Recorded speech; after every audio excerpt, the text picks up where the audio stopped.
All right, what's going on, everybody? Eric Bourassa here, and I'm really excited to teach you Set a Fire by MXPX. It just came out, I think, yesterday, and did not have time to get to it yesterday, and I'm a bit in a hurry today, so you can see I'm filming a little differently. I hope this works, but let's just dive right in. So first, we're tuned down a half step, so we got E flat, A flat, D flat, G flat, B flat, and E flat.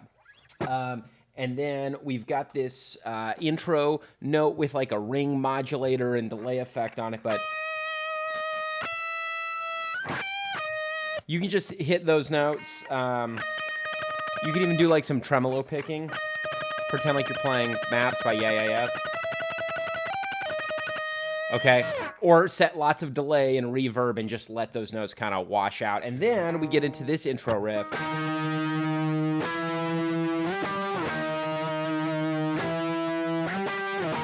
So there we're just using an octave. If you've played punk rock before, then this is something you're probably familiar with. If not, all you're gonna do is hold the 7th fret on the 5th string. Use the tip of that index finger to block your thickest string. Use the other side of your index finger to block all the other strings. So if you were to strum all 6 strings, everything is blocked except for the one string you're applying pressure. And if you're not used to this, it'll take a little practice.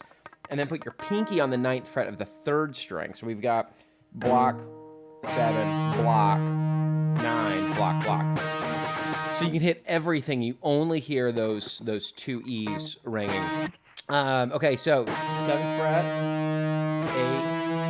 8, 11, 7, right? That's our intro riff. And then after a couple times of that, then we just take this E5 power chord, which is going to lead us into the first verse. So you're going to hit that E5 open and then palm mute. So again, if you have played lots of punk rock, you're probably familiar with palm muting. If not, just rest the backside of your palm, bam, where the bridge meets the strings, and you get that kind of muted sound. So now for the verse, are we just living? Are we da da da da? We start with a G5 power chord at the 3rd fret, 5th fret, back to 3, open. Sorry, let me do that again.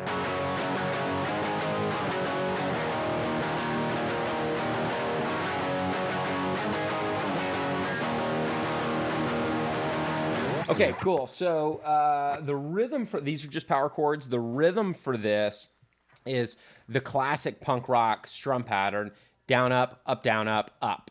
Okay. So if you can just get used to your strumming hand doing that constantly, down, up, down, up, down, up. So the cool thing is the very first one is down, up, but then literally just lost a pick. Now, everything else after that is up, down, up, down, up, down, up, over and over and over again. Okay, so check this out: down, up, down, up, down, up, down, up, down, up, down, up, down, up, down, up, down, up, down, up, just over and over and over again. So if we can get that strumming hand automatic, then it's just moving the shapes. So then for the pre-chorus, we got E5 to G5. C5, A5. Okay, kind of like that. Pretty straightforward there. Then the chorus is going to go. So we're back to that punk rock rhythm strum pattern. So that's E5, which is the same as low E5, but we're going to do it up high.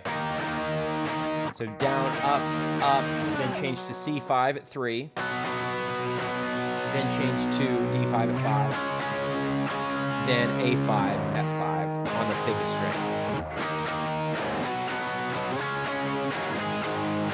And then as I talk with all my guitar students about whenever you're switching quickly between chords, you can lift on that last strum. If you're staying on the same string, you can just slide. But here, I'm probably going to lift and hit all the open strings on that last D5 strum to act as a nice smooth transition to the A5. And full speed. And then same thing getting back to that E5. You've got an open string hit in between. You won't always find that notated in tab. It's just kind of understood that that's a quick and easy way to switch between chords at high speeds. Okay, cool. So then we're back to that intro riffage again. That thing. Then we have another verse, another pre-chorus, and another chorus. And then we get into the guitar solo, which goes like this. I might do a cover of this because it's so much fun. But the solo is... Oh, sorry.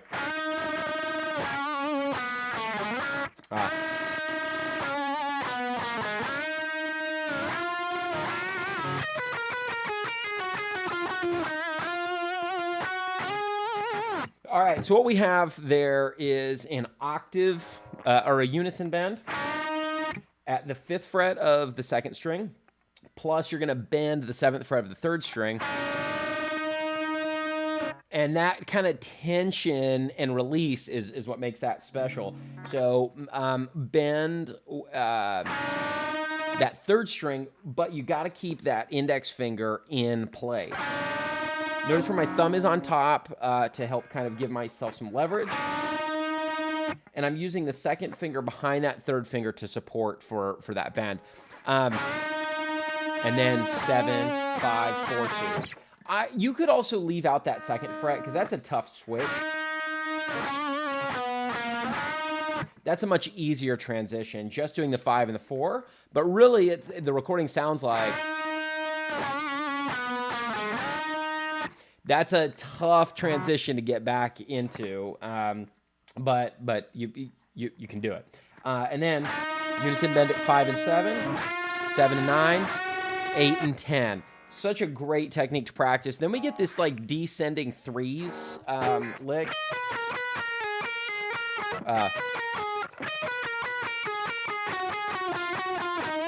That pattern. Let me play that slow.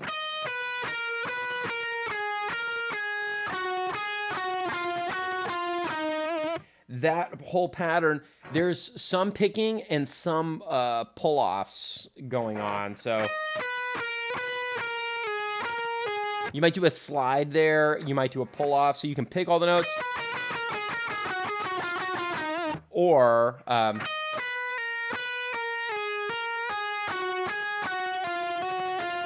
you could only pick the string changes and do the rest with all legato. Or just some kind of combination. So just kind of feel what works best for you there. And then the very end of the solo, 11, make sure you add some vibrato, shake that note a little, not like this. You use proper vibrato technique. Use the wrist, thumb up above, boom, get that leverage. And then we get into the interlude, which is probably the coolest riff in the song. Let's see. It goes like this.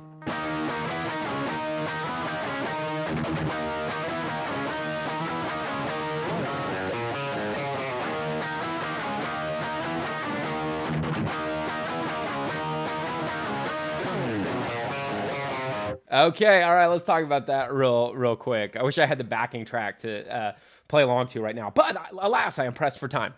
Okay, so we just got 7, 7, 8, 7, 5, 7, 7, 8, 7, 5, 7, okay?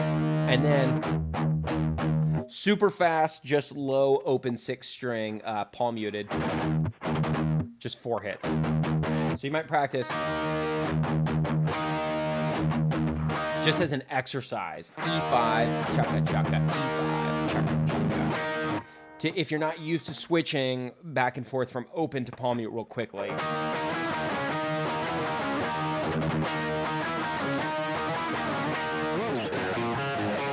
Okay, and then that little riff, so interlude is weird because you have 2 bars of 3/4 time, so you're counting 1, 2, 3, 1, 2, 3, instead of counting to 4 like we were before.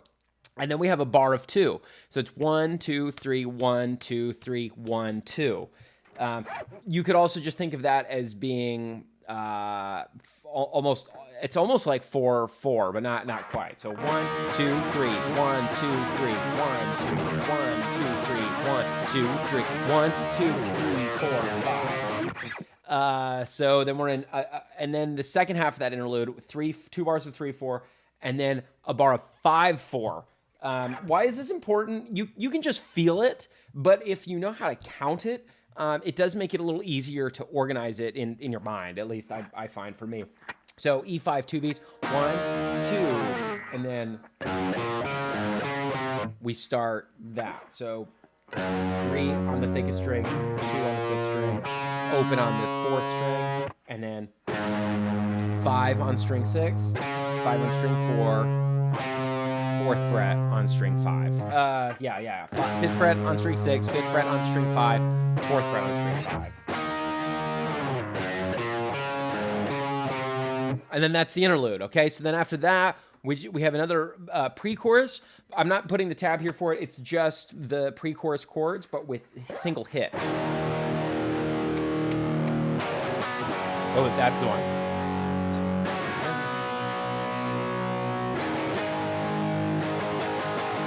Then the chorus. And then the outro after the chorus is just building on E5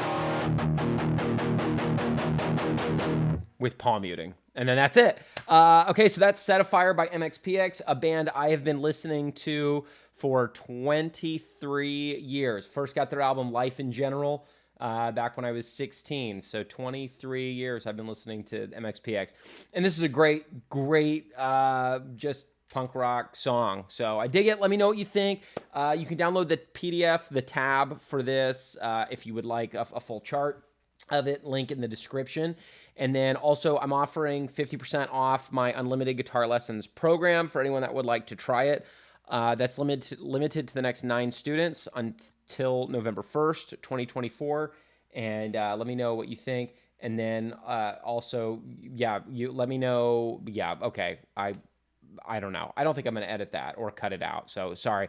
This is not my most professionally edited video, but I hope you guys have a great day. I've got an exciting weekend ahead of me this Saturday morning. So I got to run. Okay. I will see you in the next times.